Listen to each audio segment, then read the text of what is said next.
You're listening to Sudbury News Talk. I want to show you something. Stand by. On the morning shift. Anything could happen. Sudbury News Talk on the morning shift.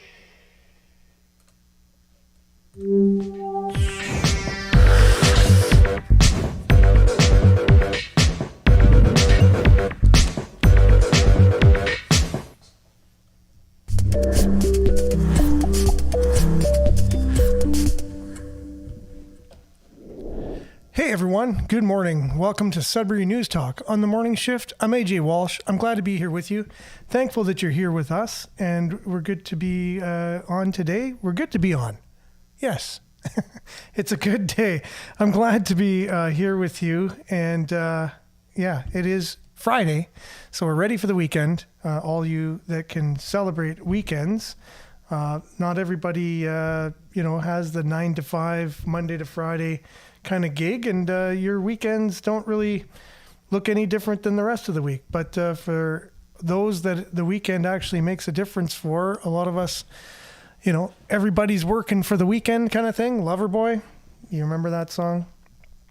That's a lot of people are in that category, right? So you might be one of those. So I hope everybody's going to have a good Friday, ready for the weekend that will be. And just getting the satellite here ready for everybody to show what kind of weekend you're going to have weather-wise. We're live on CKLU 96.7 FM. We're also streaming at cklu.ca. Click on the Radio Player Canada app. You can download us, take us with you, and listen to us anywhere, anytime. On your favorite device, we're also streaming live at facebook.com/Sudbury News, youtube.com/Sudbury News, and we are here each and every weekday morning between 7:30 and 8:30. And make sure to like, share, subscribe, follow our social medias, and mainly comment, because we'll do our best to read your comments for those that are listening, and get your comments up on the screen for those live watching, and then on demand afterwards. You can catch the shows on facebook.com/Sudbury News, youtube.com/Sudbury News, and twitter.com/Sudbury News. Sudbury.news.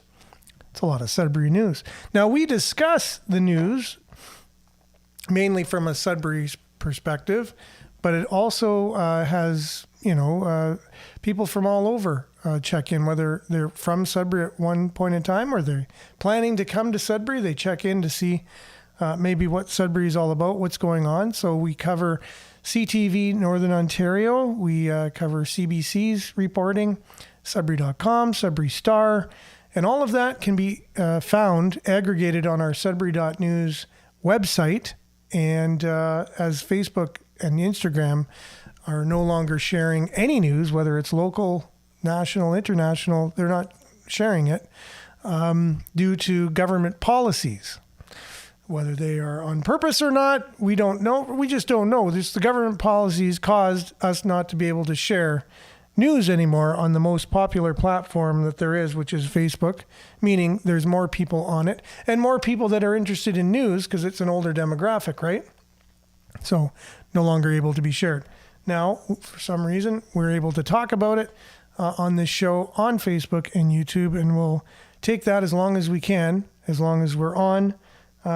We appreciate it. So let's dive right in today. We'll start off with a little bit of weather and sports news headlines, deep dive into our Climate Change Friday, the real news on climate change, the real scoop that you won't hear anywhere else. If you're really interested in real climate science, or scientists that are actually climate scientists, not paid to be, advocates for a certain type of climate, they're actually out there to find the real climate information, then this would be the show that you'd want to watch, and on Fridays, right? So any Friday, tune in and we'll have more information on things to do with climate change. So there you go. Let's dive right in. We'll start off with a little bit of weather. Stay tuned. It's going to be a great show.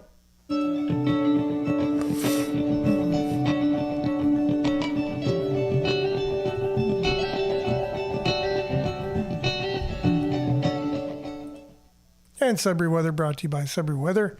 It's -1 currently, feels like -5, mainly sunny, but there is a special weather statement. Okay, this just in, hot off the presses, Greater Sudbury and vicinity. This is from the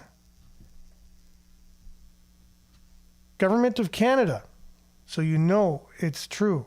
Okay, hazards, total rainfall amounts, 15 to 30 millimeters. Significant rainfall is expected this weekend. There'll be locally higher amounts of thunderstorms. So we got a few of those over the last weekend, right? Was it Sunday? And then another day, maybe it was Tuesday, thunder and lightning and hail. So here they're not saying hail, but rain will begin early Saturday morning and continue into Sunday morning. The heaviest rain is expected to fall Saturday into Saturday night. Locally, higher amounts are likely in thunderstorms Saturday afternoon and evening. Impacts. Heavy downpours can cause flash floods and water pooling on roads. Localized flooding in low-lying areas is possible. For information concerning flooding, please consult your local conservation authority or Ontario Ministry of Natural Resources and Forestry office. I wonder if people actually do that. I wonder if they contact them and say, can you give me information on flooding? I really don't think that people do that. But anyways, if you want more information on that, you can contact them. Today it'll be sunny, wind becoming south and gusting to 40 kilometers per hour. High of 12, and wind chill this morning is -6. Your tonight forecast will be still clear, increasing cloudiness though to bring in that rain that we were talking about. And the wind will be just moderate and low of +3 tonight. Saturday, rain, risk of thunderstorm late in the morning and in the afternoon. Will be 10 to 15 millimeters. And the wind will be gusting up to 50 kilometers with that rain, high of 13. So again, we talked about tomorrow and the dangers and the the warnings of floods and things like that and high water levels. Sunday, we got a 60% chance of showers continuing, and the high will be 13. And then Monday, periods of rain, high of 17. Tuesday, chance of showers, 40% chance of showers, high of 14. And Wednesday, 40% chance of showers, high of 14. And the only time that they are forecasting anything to do with sun would be next Thursday. So enjoy the sun today while you got it, because it's going to be a week before you see it again, apparently, according to the forecast. And that's a mix of sun and cloud, high of 13 next Thursday. Look at your satellite. You can see a lot of those clouds rolling in from the west. Other than that, it's clear. So that's your Sudbury weather, brought to you by SudburyWeather.ca. Back with a little bit of sports and more right after this.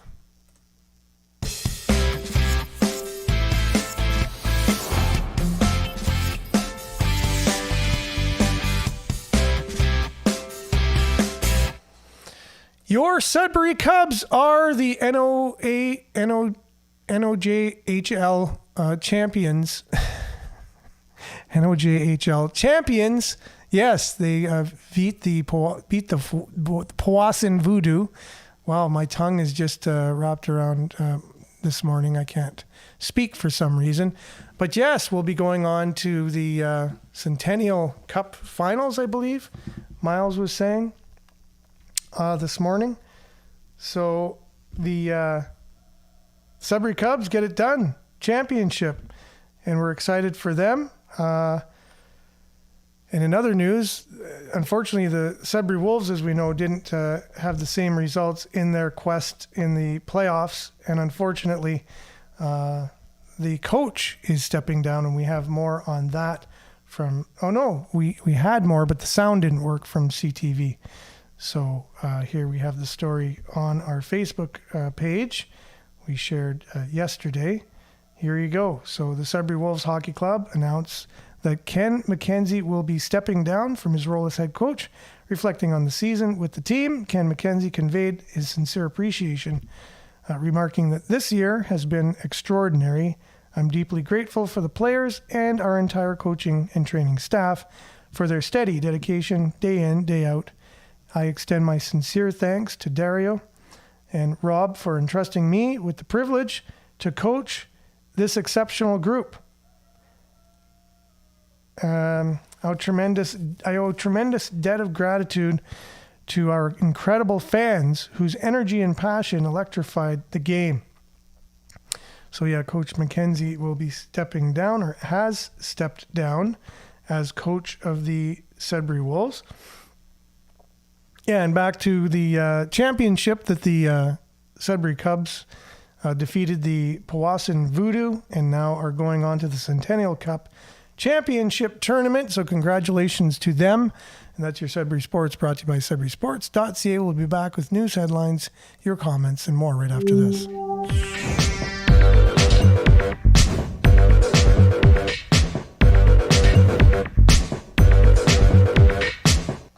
Okay, and welcome back. Going to be a great show today, so stay tuned. It's our Climate Change Friday edition. We will always talk about climate. We just talked about it, right, in terms of weather. So weather and climate are two different things. The weather is always changing and doing its thing, and whether it's natural or not or whatever, they talk about their weather manipulation recently, the cloud seeding that they've been doing. The Olympic Games in China said, yeah, they had to do cloud seeding in order to make the weather just the right conditions for the opening ceremonies. There's been so much in the news, but it seems like the general public are just unaware of weather, the manipulation of it, the geoengineering of it. Yesterday it was supposed to be totally sunny, right? And it was. And then I said, I wonder if they're going to do some spraying, because we've been talking about this on the show quite extensively for a period of time here in Sudbury. And it's called geoengineering, and they basically put chemicals inside of planes, and they fly across the sky, and you can see the trail behind it from one corner of from one end of the sky all the way to the other. And a lot of people are trying to say that's a conspiracy theory when you're looking up and you see it right there, which is interesting that we live in a world like that. Anyways, so it's not a contrail. Contrails disappear. It's just, the difference in temperature with the exhaust from a plane will make a little trail behind it. But these are different than contrails. They are chemical trails. There's chemicals in the exhaust, and it stays in the sky forever, basically. So it stays there, and then you can see it as a trail. And then if you keep watching it, it expands, and it just expands and it expands, and then it looks like a cloud. So if you didn't notice the plane, first of all, going across the sky, and the line that follows it, there's no line clouds really. Clouds aren't long lines that are in the sky. That doesn't exist. That's not a cloud. That's plain exhaust, and what's in it, that's being studied and things like that. Why are they doing it? We're hearing mixed things. How long has it been going on? Long time. So there's a lot of, information out there that's very confusing for people. But we have a documentary that's on it. It's called The Dimming of the Sun, and we're playing little clips of it. We might play a little bit more of that today to go along with it, because weather isn't just natural weather anymore. They're doing things to it, and it's all in the name of climate change, to cool down the earth, because it's heating up naturally. It's naturally heating up. We're at the end of an ice age, which we've heard from many scientists talking about that we're at the end of an ice age. And so obviously we're in one of the coolest stages of the earth has ever been in over its billions and billions and billions of years. And we're at the end of an ice age. So obviously, naturally, it is going to be warming up. End of an ice age would mean not as cold, and it's warming. You heard the science back in the 70s, Leonard Nimoy talking about the Earth was going to go into another ice age, and they were worried that, that it would be a frozen Earth like the day after. You see that? Was that the movie? No, not the day after. That was the nuclear thing. It was the one where it was basically, the end of the world-ish thing, but it was a frozen Earth.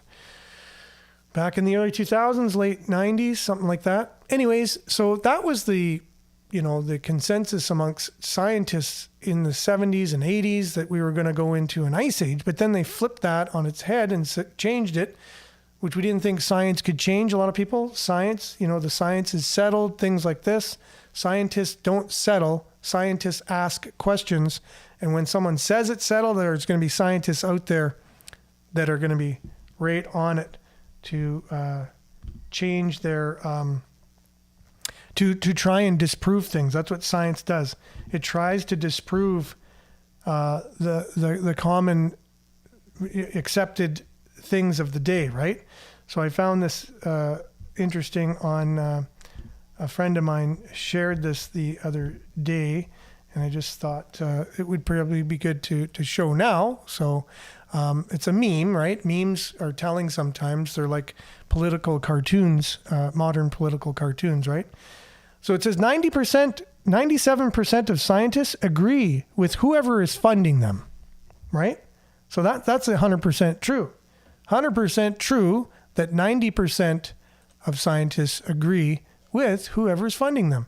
So that's something you need to be aware of, that science depends on funding, right?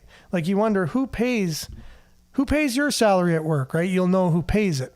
Whether it's a private business, well, it's the owners. The owners pay your salary. If you're in a public institution, well, it's the government. It's taxes that pay your salary. If you are a scientist, well, you rely on funding to pay your salary. Well, where does funding come from? Well, it could come from special interests. You've heard of lobbyists in places like Washington and Ottawa. Well, they go out and schmooze politicians and take them to dinner. They support their campaigns financially and then say, you know what, we really would appreciate if you would kind of do this for us, we're going to be contributing we're going to be contributing quite a bit to your campaign. And so we kind of appreciate it if you could just do this little thing for us. That's how lobbying works, right? Well, science is, we're really hoping to find that tobacco is actually healthy for you. This happened back in the day with tobacco companies. It's really interesting to study because you can kind of see what's going on today with the issues we face, including climate change, because there's many who benefit financially from it. And those entities will go to scientists and say, you know what, we're really hoping to find these conclusions. Here's, $1 million. Can you kind of make that happen? They don't say it maybe that way. They're like, we're really hoping for this, nod, wink, wink. But here's $1 million if you're able to do that for us. And a scientist would be able to there are enough scientists out there. People do have prices, you know what I mean? Like, what's your price you can be bought off for, right? Money can do a lot of things to a lot of people. There's very few people on this planet who will refuse a large amount of money to do something that would compromise them. There's very few people, and maybe even you and I could be in that category. I'd like to think that I'm not, but no one's ever come up to me and offered me $1 billion to do something. It's just never happened. So I'd like to say that I don't have a price, and I feel very strongly that I don't. But there's not too many people out there. I always thought of having a reality show where you just go and say, well, how much money would somebody take to do something ridiculous? You know what I mean? Just walk around on the street and say, I'll give you $100 if you ... do something really ridiculous. And it would just show that people will do strange, ridiculous things for money. And when you're talking millions of dollars. So back to the tobacco industry, it's a really great industry to study what happens between all of these characters, right? All of these entities, all of these actors. So you have, you have the tobacco industry itself. Then you have public relations people that can be hired to create narratives for the public.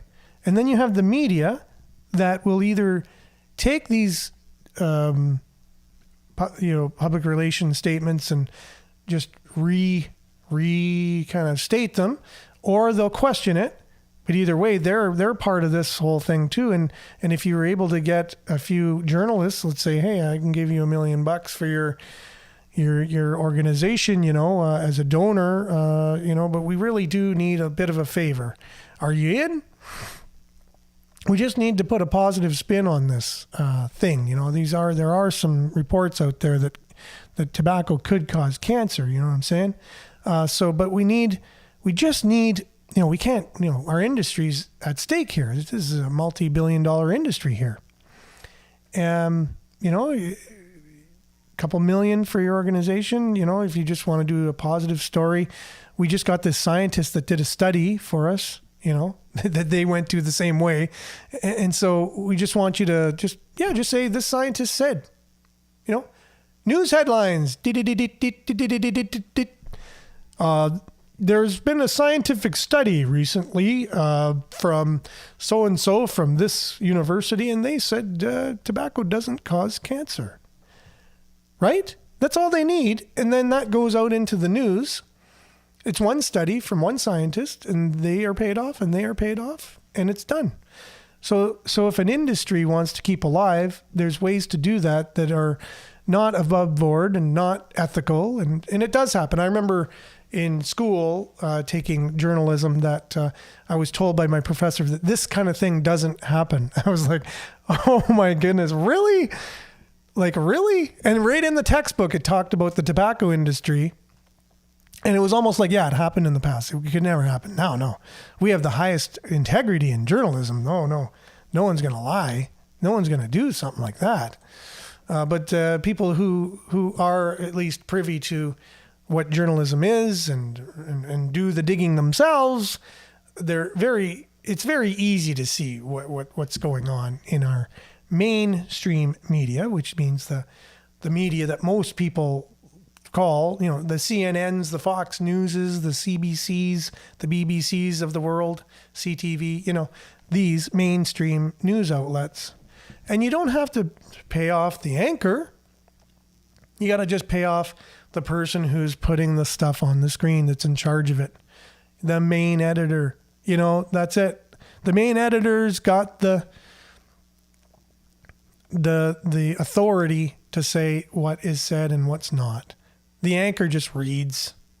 They read what's on the teleprompter, right? Jim Carrey in Bruce Almighty, you know, doing this to his adversary's character who was trying to get the anchor job, and he was able to manipulate the teleprompter, right? And he's just reading what's on it. So that's exactly what news is today. So as long as you got the key people in place, you don't have to have a lot of people on the payroll from an industry to get things that you need. It is what it is. And there's a lot of people probably listening to this going, that's a conspiracy theory. Yeah, okay, well, that's great. And we're all entitled to our opinions, and that's fine. It's just, and a lot of times before I became educated, people would say, well, who are you to say things like that? You don't have an education. Well, I went and got myself an education, and I'm almost done. I should be done in about 2 months, and I don't think I'm going to be going back to more education just because I can't afford it, for one thing. And it's very time consuming and a lot of work while you're working a full-time job and you have a family and you're doing service in the community, things like that. It's really difficult, and you're running a volunteer show each and every weekday morning, things like that. It's just hard. But yes, take it from me. I have an advanced diploma in the industry. I have a communications degree. It's all to do with this subject that I'm talking about, and soon to be a master's in business. And I'm grateful that I was able to do that. So there's some people out there, and the only reason I say that is because a lot of people will say, well, who are you to say that, what you just said, right?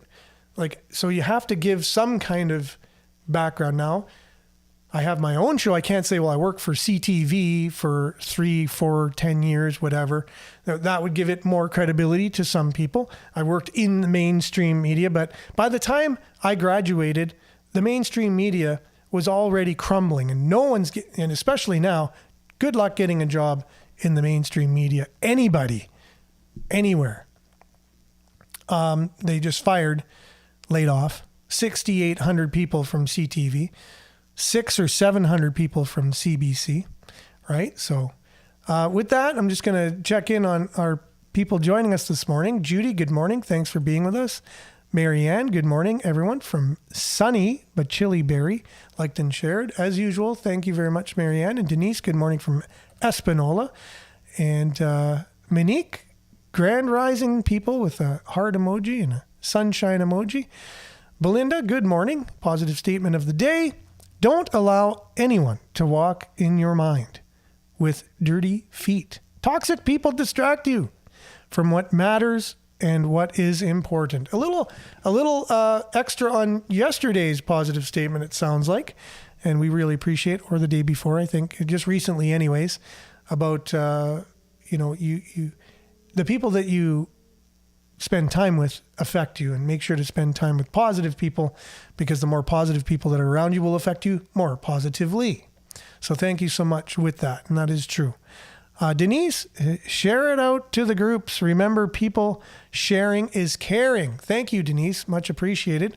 Miles, hey, good morning, Sudbury News Hounds from Western Sudbury. That's interesting. I've never heard the term Western Sudbury before, but I've heard West End, I guess, but Western Sudbury, I've heard South End, so why not?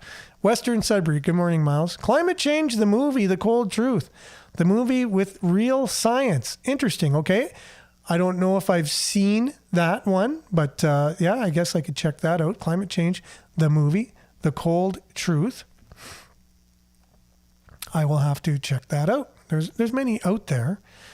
Belinda, with Canada's forests, we clean more carbon than we emit. So we are already net positive in terms of our carbon footprint on the world, right? Because of our trees alone. If you do the math of how much carbon a tree eats up every year, and you count the amount of trees in Canada, why do we have a carbon tax? Like, why are we taxing ourselves when our country is already doing its part just from the trees we have alone? We only have 41 million, with another 1 million people just came in last year to our country. But 41 million people, in the size of the country we're at, taxing us in this small population with a huge country with major amount of trees that already, they don't only eat carbon. Did you know this? They emit oxygen. So they take in carbon and they let out oxygen. So just that alone, like, we contribute to what is it? Less than 2% of the carbon in the world. And our trees already eat up more than 2%. So we're already okay. If Canada was to just not exist, just blow up, or just fall into the ocean, or just fall into a pit, or just evaporate, it actually wouldn't make a change in the world in terms of carbon. So it really doesn't make sense that we're going out and paying exorbitant taxes and taxing ourselves into poverty and starvation and homelessness to do nothing anyways, right? The result is nothing. And there's a lot of people possibly listening to this going, that's not what I hear everybody saying. And it's true. You don't hear the truth very often. On mainstream media, you won't in mainstream media. You just will hear just what I talked about in the beginning of the show. You'll hear talking head saying what an industry wants them to say, because the industry has clout in terms of funding, money. And what's happened is our government now is an industry, because we have activists, we have environmental activists in power. So remember the day, there's another meme I saw, was on my, let's see if I can catch it. I think I screen captured it on my photos here. And this is true. You remember back in the day with like Occupy Wall Street and stuff like that? And it used to be that, like the media would they would be, oh, these protesters are protesting this big event and whatever. And the media would go down and talk to them, and they would give them a voice, and they could say what their thing was. And that was liberals. Before, it was liberals going out protesting everything, right? And you're like, yeah, the man. We're fighting the man, back in the 60s, 70s, and even 80s. And into the 90s. So basically, the meme says, left wing in the 1990s. F you, I don't do what you tell me. That was the liberals in the 90s. F you to the man. And now liberals today, or left-wing people today, F you, do what they tell you. Right? And isn't that so true? You know, back in the day, they were the activists, you know, and they could at least see, okay, there's people fighting the man. There's people, you know, trying to make good changes in the world. And you need that. You need the yin and the yang. Well, now that they're in power, you know, they're like, F you, do what we tell you. You know, it's like you can't oppose it. And if you oppose us, you're Nazis, misogynists, fringe minorities. You're, you know, so weird. So you just look at the latest that just happened in Canada, right? Where we're rising up against some of the totalitarian policies that this particular government had and totally demonized by the government and the mainstream media too, on board with the government and lockstep, wouldn't hardly get the other side at all on the media. They're going to just speak for them. There was a Nazi flag, so they're Nazis, even though it was later to be known a plant there. So that way they can say, look, they have a Nazi flag. It wasn't even from the group themselves. The group themselves who were there protesting were calling out the people with the flags. The rebel flag from southern U.S. and the Nazi flag. So the people were going up to the people with flags and saying, who are you? Take off your mask. Let us see who you are. Let us find out who you are. So they wouldn't do that. They just kind of squeamishly walked away, just enough time to get photos from the mainstream media and then have our prime minister say that these people, someone was canceled on Hockey Night in Canada for saying these people. But anyways, our prime minister can say it all he wants. These people support Nazis. And then later applauds a Nazi being in the House of Commons himself. So this is so laughable, our country right now, with what's going on. But these activists are now in control, in charge of our country. Just look at the environment minister, right? Total environmental activist, has no right, is not unbiased. He's totally just one side. He doesn't see anything. He's just totally has an agenda to greenify the world at any cost, even if all the people have to be, you know, all the carbon, because people are just carbon, right? Get rid of all the carbon, including people, except for him and a close group of his friends. Now I'm going off on a bit of a tangent here. Yeah, so we have liberals, left wing in power. They used to be the ones that were the activists. You know, at least you had yin and yang. You had no, this, yes, this, and there was a good positive, negative charge in the world, a good balance, if you will. But now that they're in, they don't take any opposition at all.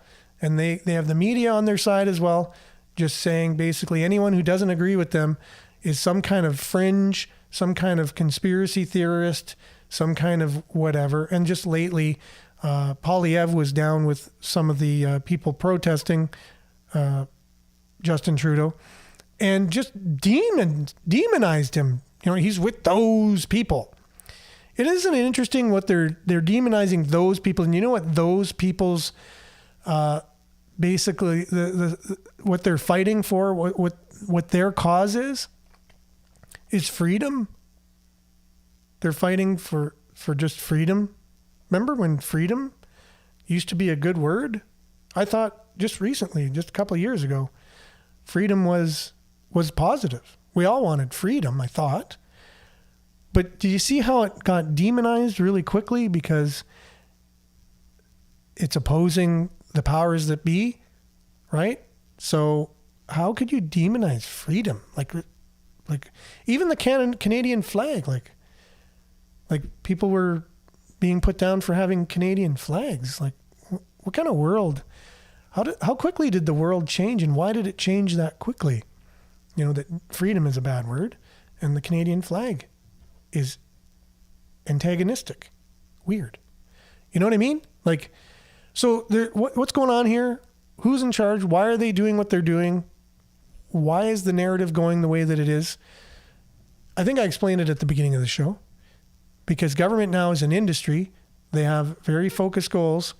Climate is their thing. They're going to push the climate as the new religion of the world. And you're going to be part of that religion, or you're not going to play in the sandbox. Done, right? You pledge allegiance to that, and it'll be done.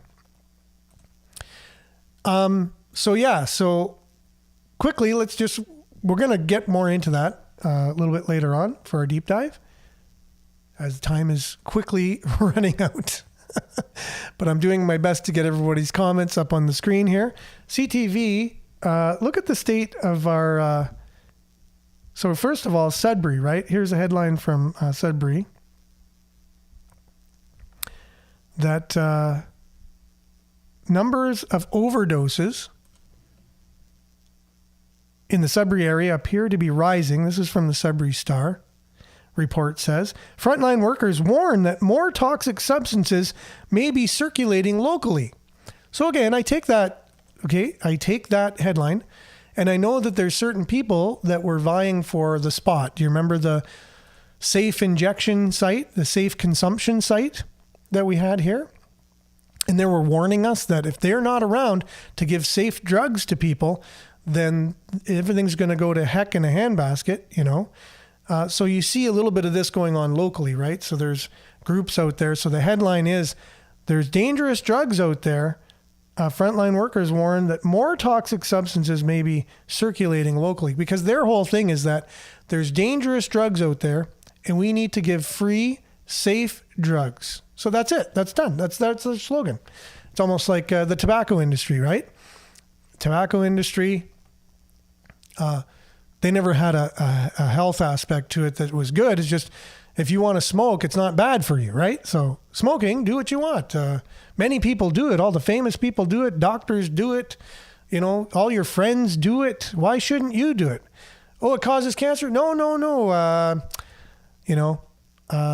Scientists say, because we paid for some scientists to do some studies, that it doesn't do what it's doing, you know? And then the media comes out and says it. So the media is coming out now because a story's kind of done for them from frontline workers that say that there's harmful drugs in Sudbury. This is dangerous. Okay, good. Okay, so let's just take that. Is a safe consumption site the only answer to harmful drugs in Sudbury, do you think? Really, honestly? Is that the only solution that there is?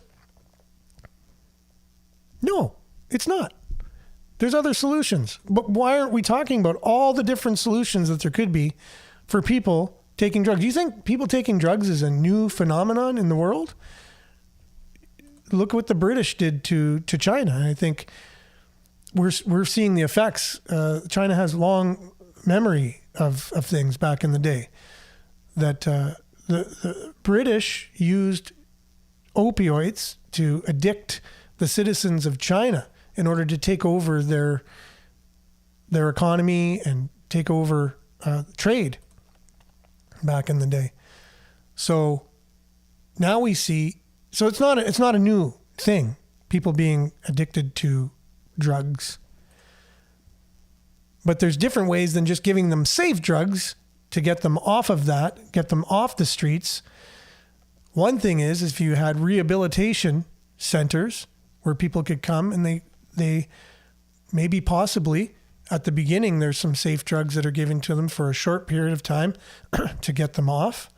And then counselors and whatever who are former addicts meet with those people, these human beings that are going through terrible hell-like conditions, and mentor them back to health again. You know, so we need to be talking about doing that. But that story, it's basically just talking about safe consumption. That we need it back. Look, there's more dangerous drugs. So, okay, well, I don't just think preventing someone from dying is just the end goal by giving them free, clean drugs. This is not the end goal. No, letting them be a human being again should be the end goal, obviously, right? Anyone would agree with that. Anyone would agree with that. Like, what's your end game, right? Well, the city of North Bay, they have a plan to deal with their homeless people experiencing homelessness, and that's to have a hub in downtown. So it just shows you the kind of world we're living in right now. We're talking about dangerous drugs and many, many people dying from them and a homelessness epidemic, right? And where did all these things come from? They came from policies from our government. They came from that. It's the state of the economy, policies from the government, state of how you deal with these social problems. The government does that, right? It shouldn't be. We shouldn't live in a socialist world where the government is in charge of everything and they're the ones doling out all this money for all these programs. But we do. So who's going to take the blame? The people that say that they're in charge and they want to control everything. So whose problem is this? Who's causing all of this? Right? But again, let's just check in with how North Bay is going to deal with their homelessness problem. This is from CTV. Should Northern North Ontario. Bay implement a homeless hub? A new feasibility study focusing on helping individuals obtain permanent housing reviewed the current system to identify gaps, cultural equity, and barriers, and shows there is a need. There was a gentleman sleeping in this doorway this morning when I got here. The consultant recommends developing a 24/7 business model for homelessness services, including an integrated low-barrier shelter and homeless hub.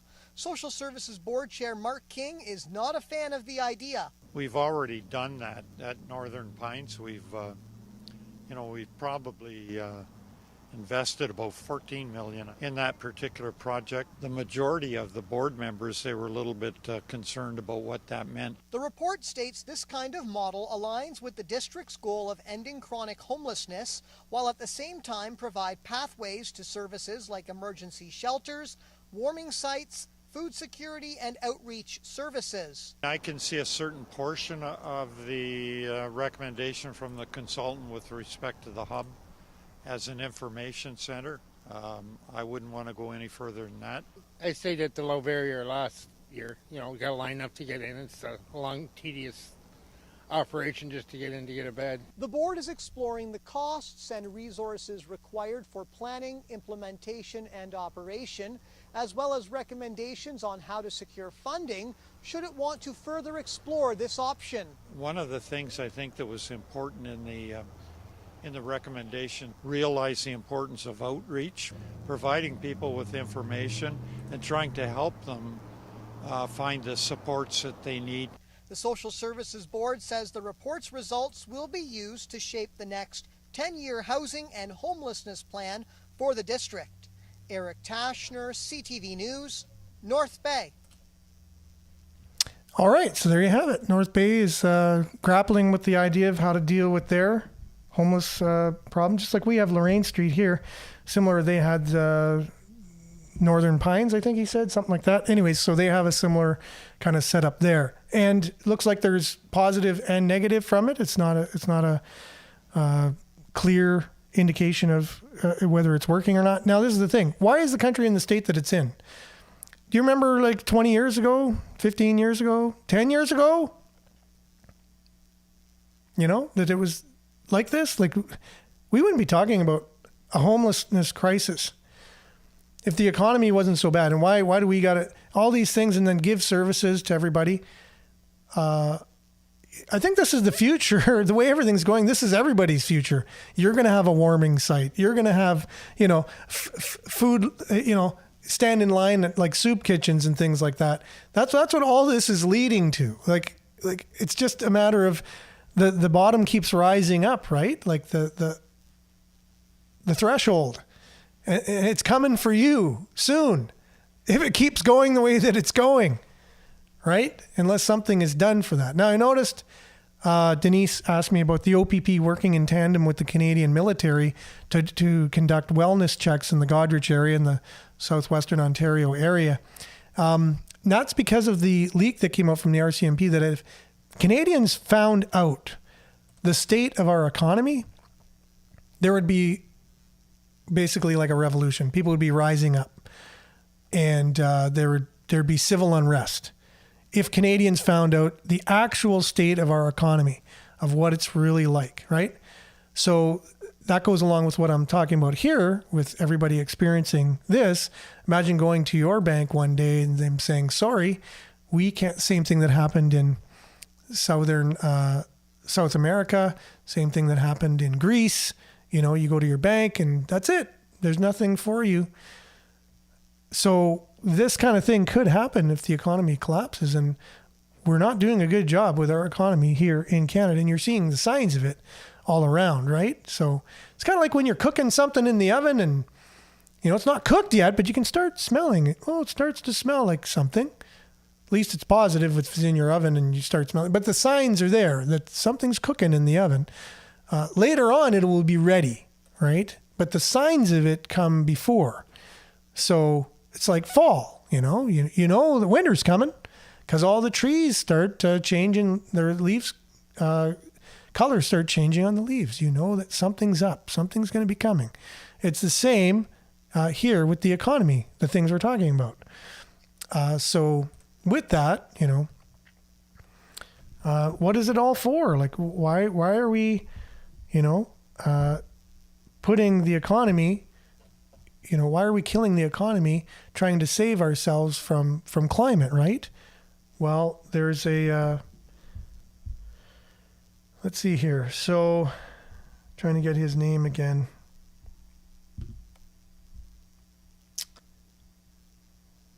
Yeah. Anyways, it was there. Yeah. So Michael Schellenberger has an interview here with a podcast host. He's talking about a lot of this stuff and how this whole climate change movement is basically like a religion. It has a religious aspect to it. And people, they have this religious fervor about it, right? Like you would think, like, you know, just like any religion, anybody who you'd think would be an extremist in a religion, you know, it's turning people into this in our society, right? And it's becoming very contentious because it does have a lot of religious aspects to it. And you might be thinking, oh, I think it's all, I'm not part of a religious cult or whatever, but he makes some good points about it. So I hope I have it queued up to the right spot here. We'll check in with him. We'll be back right after this. You describe climateism, as it were, as a religion. Why? The structures of the story that climate activists to a floor at an auto display, at an automobile display, and I remember thinking to myself, climatism story. It's basically. So I'll go back because I don't know what happened there. That was weird. So cue it up. What do you think are the values of this religion? The core values are hatred of humanity. I think that's at the bottom. But if you look at the structure of the climatism story, it's basically the story of a depressed person. Aaron Beck, the founder of cognitive behavioral therapy, which is the most effective treatment for dealing with depression, said that depressed people have three basic storylines. The first is that I'm a terrible person, the world is a terrible place, and the future is bleak. And those are the exact same three structures in the climate change story. We are sinning against nature, we're destroying the planet, we're terrible, the future is dark, and the world has fallen. It's a terrible place. The reality, of course, is totally different from this. We've made huge amounts of environmental progress, lifted almost all of us out of poverty. We've still got, you know, around 1 to 2 billion people living in extreme poverty. But the story of human success is incredible, and with that success has come a reduction of our impact on natural environments. So we see grasslands and forests coming back in Europe and the United States. As countries get richer, we can produce more food on less land. That leaves more room for habitats for endangered species. And as I mentioned, we've been reducing carbon emissions, doing this also in protecting ourselves and our communities from extreme weather events. So really it's a story of environmental progress, particularly over the last 50 years. And I think that reality only intensifies the desire and the exaggerations by climate activists. To what extent do you see this religion as being a left-right phenomenon? Because if it's anti-industrialization, then there's kind of philosophies on both the left and the right that could be linked to that. J.R.R. Tolkien was against industrialization in some ways. If you go back to the French Revolution and you had those philosophers there, again, they looked at the state of nature and what you mentioned us sort of having that kind of perfect harmony in nature. And that was very much an anti kind of Western philosophy as well. but then obviously most climate activists are on the left. So how do you see the sort of political divides in their religion? Well, that's right. It's paradoxical and somewhat confusing because the climatism is illiberal, and in some ways it's conservative, but it's absolutely located on the political left in really around the world, not just in Western nations at this point. I think it's important to go back to the period before World War II, where the left was associated with building large hydroelectric dams, with modern agriculture, with industrialization, urbanization, forward progress. The reversal of the left's position on economic development occurred after World War II, when we saw the rise of neo-Malthusianism. It's really the same as the ideas of Thomas Malthus, who said that the more people there are, the more starvation there would be. He was dead wrong. The opposite, of course, occurred. As we got wealthier, people chose to have fewer kids. Of course, we always had contraceptives available to people, even during Malthus's time. And so the reversal is quite extraordinary. And so you have the new left in Western societies start to embrace a kind of primitivism or a conservatism of wanting to go back to some earlier period. And so I do think and then the illiberalism is what we've been talking about, the labeling of any political disagreement as tantamount to Holocaust denial, and other tactics that we now associate with cancel culture, censorship, woke culture, a kind of totalitarianism, trying to control every aspect of our lives in the name of basically what is an apocalyptic religion. Where does Greta Thunberg sit within this religion?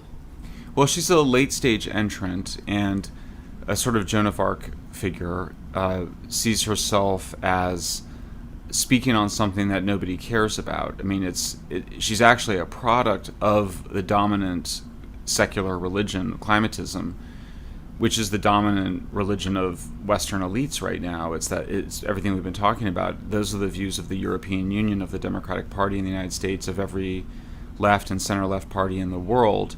So she comes out basically just telling elites what they've already been saying, but accusing them of not being radical enough. So you may recall during her signature moment at the United Nations when she said, "How dare you?" She wasn't addressing climate deniers. She was addressing people that claimed to be concerned about climate change. So with Greta Thunberg, you see a sort of infantile extremism that sought to intensify demands for these extreme measures. I think she's a end-stage product, and that that the climatism is coming to an end as renewables come into crisis everywhere in the world because of both local community opposition to the land use impacts, as well as the high associated costs of transmission lines, backup storage, and those things are taking the bloom off the rose. And so we now see that renewables are actually awful for the environment. It takes 300 to 600 times more land to produce the same amount of electricity from renewables, solar and wind, as it does from a natural gas or nuclear plant. And so you're seeing a real world environmental impacts of renewables that then undermines. It's a contradiction within the climatist discourse, and you start to see an undermining of that political movement. The thing I don't understand about Greta is, why did so many world leaders listen to someone who is so young, almost a child? What explains that? Well, we've seen it's a form of narcissism, and so we've seen rising narcissism in the West. Arguably over centuries, but certainly over the last 50 years, we've psychologists have documented that there's more narcissism, and it was intensified by social media. So Greta Thunberg was a way for elites to actually feel good about themselves, and to she was a sort of a mirror that elites held up to be told that their own extremist views were reflected back at them, and that they were right. So there's efforts for people that, and this is true on the left and the right, to seek reinforcement of their existing views. And so with Greta Thunberg, they got that reinforcement, plus they were then able to wield her as a weapon against their opponents. And it was a powerful weapon because people are reluctant to criticize a child. And so you were able to have all the venom coming that's inherent to the climatist discourse inside of a child, that then anybody that attempted to respond was accused of of mistreating or being mean to a child. And indeed, that's what occurred.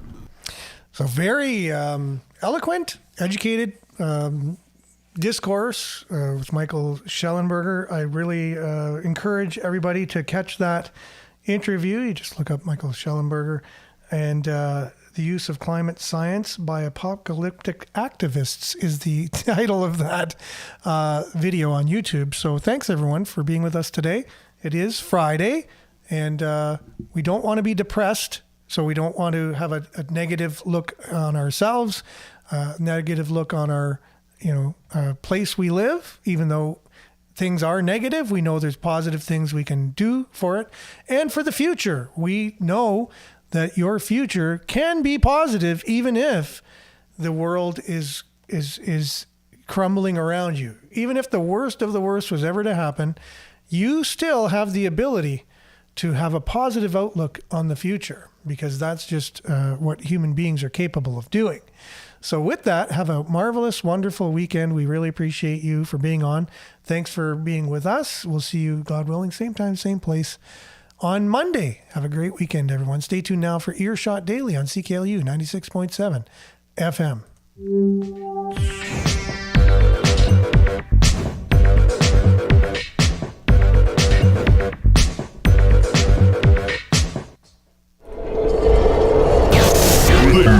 This is Sudbury News Talk on the morning shift.